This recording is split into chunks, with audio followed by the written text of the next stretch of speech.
Yoda le bon, pardonnez, taguez-moi rapidement le père Astizel. Vieux, on dit l'argent qu'ils ont donné aux blogueurs là, c'est toi tu détiens. Pardon, j'ai envoyé mon wave, tu as me fait mon dépôt rapidement. Vous savez, on a décidé comme ça, nous les blogueurs 2.0, de ne plus dire le nom de certaines personnes qui n'honorent pas la musique ivoirienne, mais plutôt la culture ivoirienne. Donc, on a attribué un petit nom, un surnom à ce gars-là. On l'appelle l'homme à la barbe. Quand on dit l'homme à la barbe, vous savez c'est qui. Et puis, quand on dit brèche, vous savez c'est qui. Alors, le gars, il est allé à Fafa. Il a vu qu'on lui pose des questions, il ne peut pas répondre. Il a vu que quand il s'attaque à cette famille de brèches qui font l'apologie de la médiocrité, du coup, on le vilipendait, on l'insultait, parce que nous, on n'insulte pas les gens, tu vois. Donc le monsieur à la brèche, vous savez de qui je parle, il dit qu'ils ont payé les blogueurs. Que M. Bilan a payé les blogueurs pour pouvoir faire sa communication, pour pouvoir les mettre à nu, pour pouvoir dénoncer. Moi je pense que on ne peut pas payer quelqu'un pour faire pour dénoncer un fait.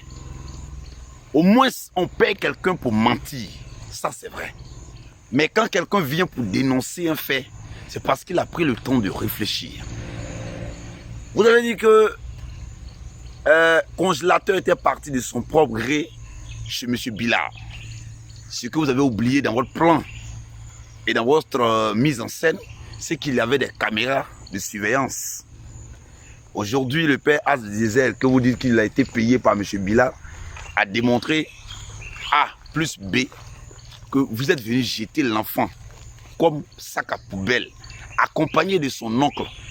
La fois dernière, quand j'ai regardé la vidéo de l'oncle de Congélateur, j'ai compris que ce monsieur-là, vous savez, comme je l'avais dit dans ma vidéo hier, on accorde de l'importance à un fou lorsqu'il ramasse beaucoup d'argent. Si tout à l'heure on dit qu'il y a un fou qui a ramassé 10 millions à Abidjan, je vous jure qu'il y a des personnes qui vont laisser leur travail pour chercher ce fou-là. Et ils vont venir me faire accolade à tous les fous qui ont un sachet en main ou même qui n'ont rien en main. Ils vont faire accolade pour essayer de se coller, pour essayer de fouiller pour voir où sont les 10 millions. Pardonnez, on ne paye pas les blogueurs. En l'occurrence, moi, on ne me paye pas. Moi, c'est ce que tu dis là. C'est ça que je prends pour t'attacher. À l'émission Fafa, je voyais quelqu'un qui était ridicule. Je voyais une barbe assise là, qui peut-être, ça ne veut pas quoi dire. Aujourd'hui, on dit que lui là, il est contre moi, il a envoyé les gens contre moi, c'est parce que tu sais que tu n'as pas raison. C'est parce que tu sais que tes âmes sont plus, n'ont plus de la valeur.